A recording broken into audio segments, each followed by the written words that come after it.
এই আগে যে মহিলা সদস্য বক্তব্য দিলেন তার একজন শহীদ মাতা, এটি খেয়াল করে বক্তব্য রাখবেন। মাননীয় স্পিকার, আপনাকে ধন্যবাদ।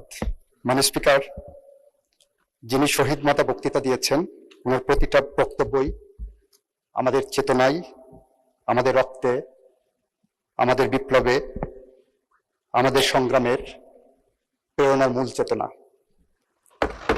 উনি যে কথা বলেছেন সেই কথা আমরা প্রত্যেকেই ধারণ করি এখানে বসে।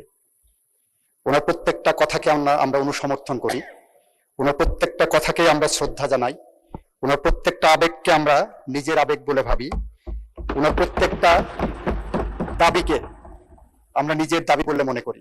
আমি যখন ওকে দেখছিলাম তখন দেখছিলাম ও সাদা ফ্যাকাশ হয়ে গিয়েছে, একটা ফোঁটা বিন্দু রক্ত ওর ভিতরে ছিল না, পুরোটা রক্ত ওর এই জমিনে পড়ে গিয়েছে। মাননীয় স্পিকার, আমার ছেলের মতো অসংখ্য শহীদের রক্ত ও বীর সন্তানের অঙ্গহানির আত্মনাতে ভাসছে এই জাতীয় সংসদ। দীর্ঘ 17 বছর পর নানা জুলুম নির্যাতনের পর এই রক্তস্নাত জাতীয় সংসদে আবারও অধিবেশন চলছে বাজেট আলোচনা, যা কিনা জুলাই না আসলে আসলে সম্ভব হতো না। মাননীয় স্পিকার, আমি মাননীয় অর্থমন্ত্রীকে ধন্যবাদ জানাতে চাই। 2026-27 সালের বাজেটে জুলাই শহীদ পরিবারগুলোর জন্য মাসিক ভাতা, আহত যোদ্ধাদের জন্য শ্রেণীভিত্তিক ভাতা এবং আবাসন সহায়তার জন্য 300 কোটি টাকার বরাদ্দ রাখা হয়েছে। মাননীয় স্পিকার, একজন বাবা অথবা মা সকল সুযোগ সুবিধা উঠে যেটা চায় সেটা হলো তার সন্তানের হত্যার বিচার। দৃশ্যমান বিচার ছাড়া কোনোভাবেই ফেসিবাদী ব্যবস্থার বিলুপ্তি সম্ভব নয়। বর্তমান সরকারের কাছে আমাদের দাবি প্রত্যেকটা হত্যাকাণ্ডের বিচার। মাননীয় স্পিকার, 2026-এর 21শে জুনের প্রশ্নোত্তরে মাননীয় আইনমন্ত্রী বলেছেন, 24শে জুলাই সংঘটিত মানবতা বিরোধী অপরাধে আন্তর্জাতিক অপরাধ ট্রাইব্যুনাল মামলা করা হয়েছে 80টি, তার মধ্যে 7টি মামলার রায় ঘোষণা হয়েছে, 22টি সাক্ষ্য গ্রহণ করা হয়েছে এবং 51টি তদন্তাধীন রয়েছে। প্রায় 2 বছরে 7টি মামলা রায় হয়েছে। এ থেকে বোঝা যায় মামলা কতটা ধীর রয়ে চলছে। মাননীয় স্পিকার, এই মামলাগুলোর আসামি সংখ্যা 463 জন, এই গ্রেফতারকৃত হয়েছে 174 জন এবং এখনো পলাতক রয়েছে 288 জন। মাননীয় স্পিকার, 288 জন পলাতক রয়েছে, এদের গ্রেফতারের অগ্রগতি কি?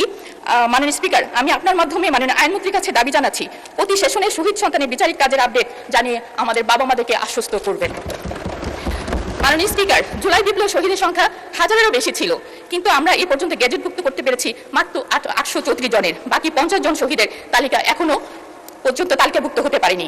সুষ্ঠু তদন্ত সাপেক্ষে আহত জুলাই যোদ্ধা ও শহীদের গেজেটভুক্তিকরণে প্রয়োজনীয় বরাদ্দ রাখা হোক। মাননীয় স্পিকার, ভোগান্তিতে রয়েছে জুলাই আন্দোলনের অঙ্গ হারানো বীর যোদ্ধারা, তাদের সঠিক ক্যাটাগরি হচ্ছে না, ঠিকমতো সেবা পাচ্ছে না। একজন আহত যোদ্ধা যারা আন্দোলনের হাত চলে গিয়েছে, সে কিভাবে গ ক্যাটাগরিতে থাকতে পারে? মাননীয় স্পিকার, এ ব্যাপারে আমি আপনার সুষ্ঠু তদন্তের দাবি রাখছি।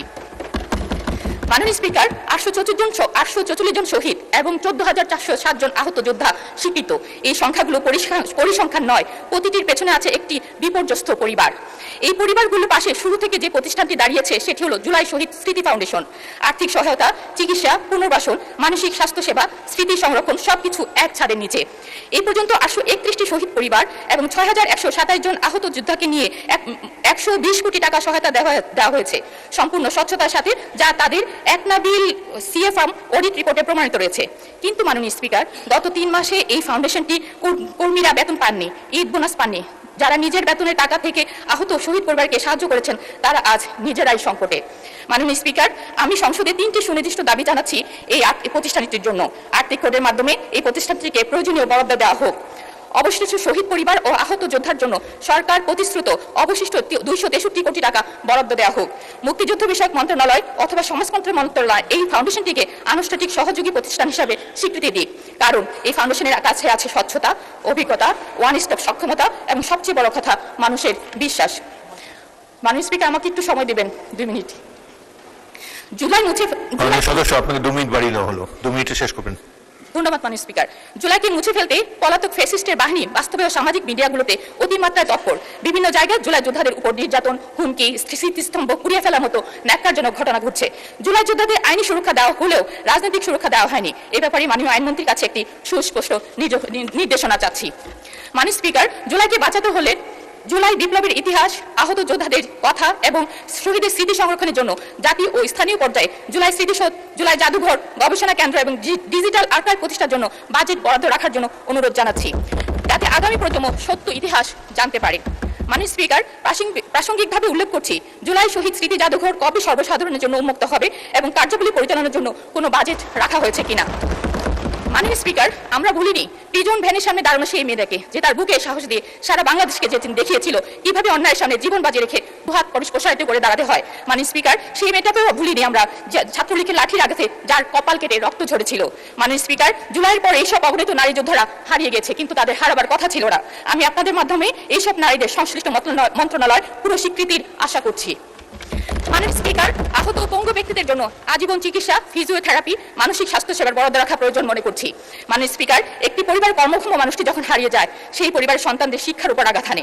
শহীদ ও আহত পরিবারগুলির জন্য স্কুল, কলেজ, মাদ্রাসা ও বিশ্ববিদ্যালয়গুলোতে আর্থিক প্রণোদনা দিলে তারা ঝরে না গিয়ে সম্পদে পরিণত হতে পারত।